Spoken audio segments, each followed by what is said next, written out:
Hello বন্ধুরা, MP cartoon বাংলাতে আপনাদের সবাইকে স্বাগত। আমাদের গল্পগুলো যদি আপনাদের ভালো লেগে থাকে তাহলে প্লিজ সাবস্ক্রাইব করবেন আর পাশে থাকা বেল আইকনটি ক্লিক করে দেবেন। আর হ্যাঁ, বেশি বেশি লাইক করবেন, কমেন্ট করবেন আর শেয়ার করবেন। বন্ধুরা, পান্তা বুড়ির প্রথম পর্বতে আমরা দেখেছিলাম বুড়ি শিং মাছ, বেল, গোবর এবং খুর দিয়ে চোরকে জব্দ করে এবং পরে তাকে ক্ষমা করে ছেড়ে দেয়। এরপর বুড়ি বেশ কিছুদিন বেশ আরামেই ছিল, কিন্তু সেই চোর বেটা পান্তার লোভ ছাড়তে পারল না। বুড়ির পান্তার বেজায় স্বাদ। অনেকদিন ধরে বুড়ির পান্তা খেতে না পেরে চোরের মন আনচান করে উঠল। অবশেষে চোর একটা উপায় খুঁজে বের করলো। আমাকে সাধু বাবার ছদ্মবেশে যেতে হবে, তাহলে বুড়ি চিনতে পারবে না। তারপরে চোর গায়ে ছাইকালি মেখে নকল চুলদারি লাগিয়ে সাধু বাবা সাজলো। সেই সাধু বাবা বুড়ির বাড়ির সামনে একটি বিশাল বটগাছের নিচে গিয়ে ধ্যান করা শুরু করলো। বুড়ি সাত সকালে ঘুম থেকে উঠে দেখে এক সাধু বাবা ধ্যান করছেন। কি সৌভাগ্য আমার! সাধু বাবা স্বয়ং আমার বাড়ির সামনে। যাই দেখা করে আসি। এরপর বুড়ি সাধু বাবার কাছে গিয়ে বলল, প্রণাম সাধু বাবা, আপনি কেমন আছেন? তুই তো পান্তা বুড়ি, তাই না? তোর ঘরে এসে চোর এসে পান্তা চুরি করে নিয়ে যেত, তারপর শিং মাছ, বেল, গোবর, খুর দিয়ে সেই চোরকে সাইজটা করেছিস। এ কি সাধু বাবা দেখছি সব জানে। হ্যাঁ, আমি সব জানি, আর আমি এও দেখতে পাচ্ছি সামনে তোর ঘোর বিপদ।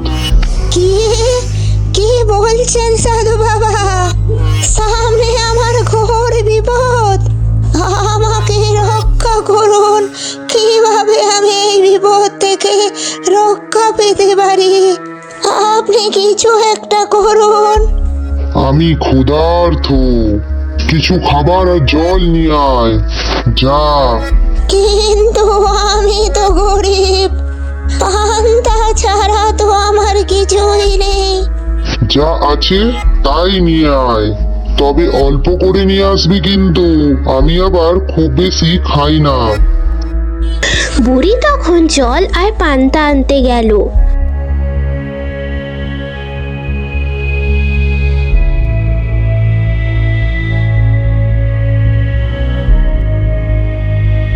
পান্তা খেয়ে সাধু বলল, বাহ, বেশ উত্তম পান্তা।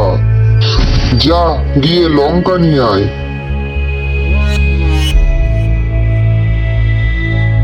বুড়ি দৌড়ে লঙ্কা আনলো। বুড়ি লঙ্কা এনে দেখে সাধু বাবা লঙ্কা ছাড়া সবই পান্তা খেয়ে ফেলেছে। তুই এত দেরি করলি? তোর অপেক্ষায় থাকতে থাকতে আমি তো লঙ্কা ছাড়াই সব পান্তা খেয়ে ফেলেছি। ঠিক আছে, যা আর অল্প করে পান্তা নিয়ে আয়, লঙ্কা দিয়ে একটু ভালো করে খাই। বুড়ি আবারও পান্তা আনতে গেল। বুড়ি আবার পান্তা এনে দেখে সাধু বাবা সব লঙ্কা এমনিই খেয়ে ফেলেছে। তুই আবার দেরি করেছিস, যা যা আরো দুটো লঙ্কা নিয়ে আয়।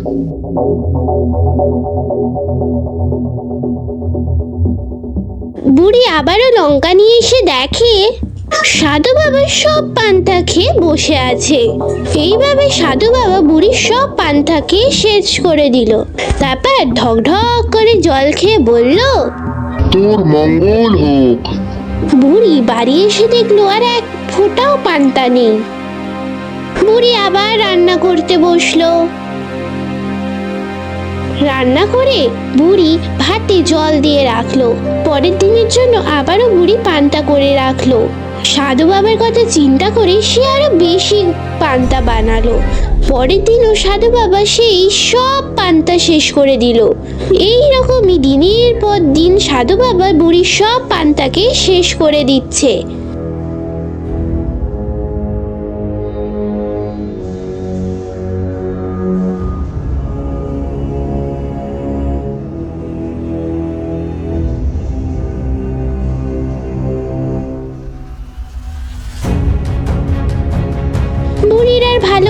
পান্তাও খাওয়া হচ্ছে না।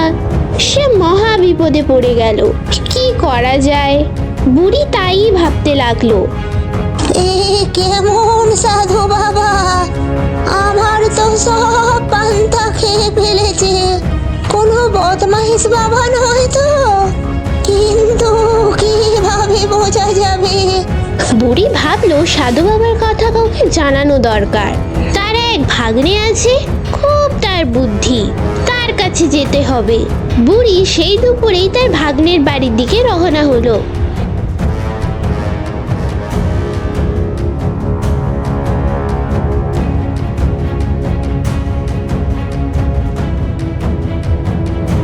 পথে তার দেখা হলো মৌমাছির সাথে। ও বুড়ি, কোথায় যাচ্ছ? আর বলো না, এক সাধু বাবা এসে আমার সব পান্তা খেয়ে নিচ্ছে। খুব বিপদে পড়েছি, তাই একটু আমার ভাগ্নের কাছে যাচ্ছি। আচ্ছা যাও, আর দরকার হলে আমাকে ডাক দিও, আমি তো এখানেই থাকি। ঠিক আছে, ডাকবো।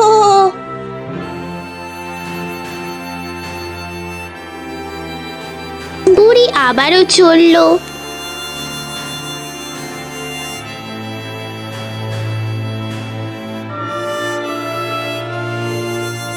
একটু পরে তার একটা কুকুরের সাথে দেখা হলো।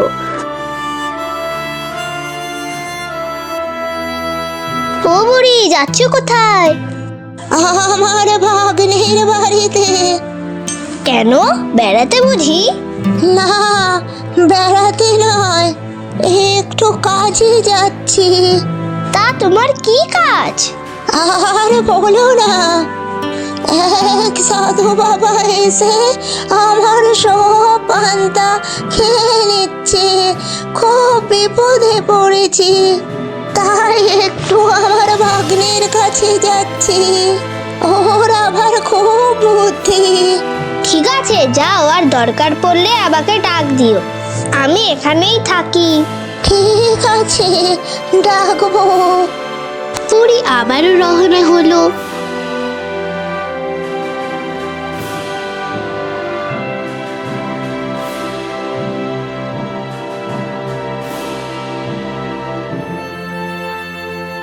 সে কাঁটাওয়ালা গাছের পাশ দিয়ে যাচ্ছিল। কাঁটাওয়ালা গাছটাকে দেখে বলল, ও বুড়ি, যাচ্ছ কোথায়? আমার ভাগ্নের বাড়িতে। কেন, বেড়াতে বুঝি? আর বলো না, এক সাধু বাবা এসে আমার সব পান্তা খেয়ে নিচ্ছে।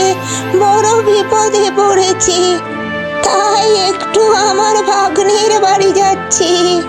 ওর আবার খুব বুদ্ধি। ঠিক আছে, যাও, আর দরকার পড়লে আমাকে ডাক দিও, আমি এখানেই থাকি।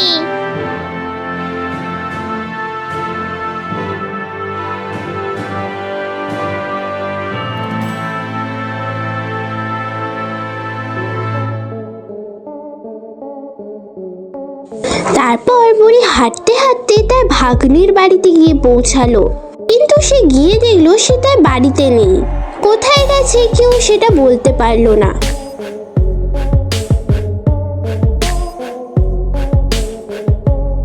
কি আর করা যায়, বুড়ি আবার তার বাড়ির পথে ফিরে আসতে চালু করলো।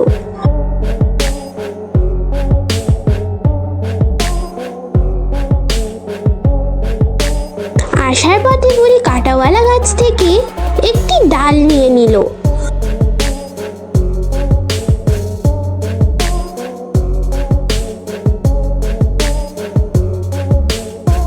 তারপর সে কুকুরটাকে সাথে নিল।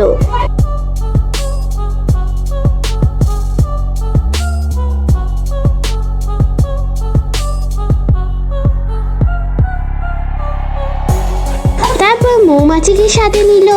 এইভাবে ফিরতে ফিরতে বিকেল গড়িয়ে গেল।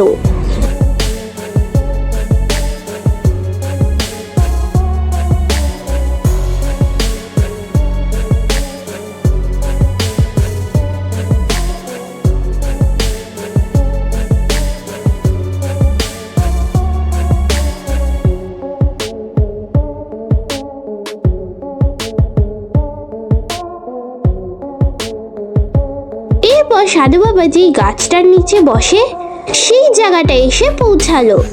এই সময় সাধু বাবা এখানে থাকে না, প্রতিদিন পান্তা খাবার কিছুক্ষণ পরেই সে চলে যায়।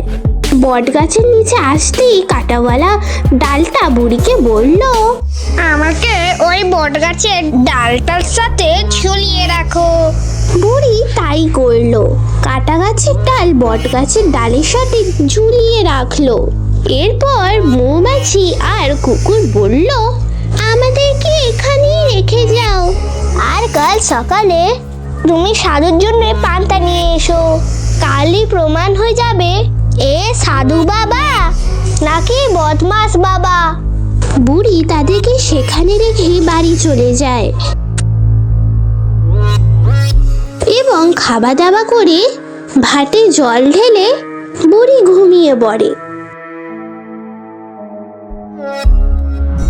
এদিকে মৌমাছি তার দলবল নিয়ে বটগাছের ডালে একটি বিশাল চাক বানালো, আর কুকুরটি গিয়ে চুপচাপ বটগাছের একটি পেছনে বসে রইল। পরদিন সকালবেলা বুড়ি পান্তা নিয়ে গেল সাধু বাবার কাছে। সাধু বাবা আবার আরাম করে পান্তা খেতে লাগলো। তখন হঠাৎ করে মৌমাছির চাক সাধু বাবাকে আক্রমণ করলো। সাধু বাবা ও বাবা গো ও মা গো বলে দৌড় লাগালো।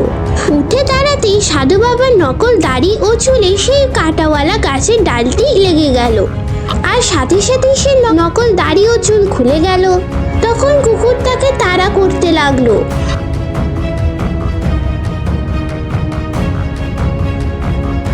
দৌড়াতে দৌড়াতে কুকুরের ভয় সাধু বাবা একটি পুকুরে নেমে গেল। তখন তার গায়ে যে ছাইকালি মাখানো ছিল সব উঠে গেল। গ্রামবাসী দেখলো এই সাধু বাবা তো আর কেউ নয়, সেই পান্তা চোর। তখন সবাই তাকে পুকুর থেকে তুলে আচ্ছা মতন উত্তম মধ্যম দিল।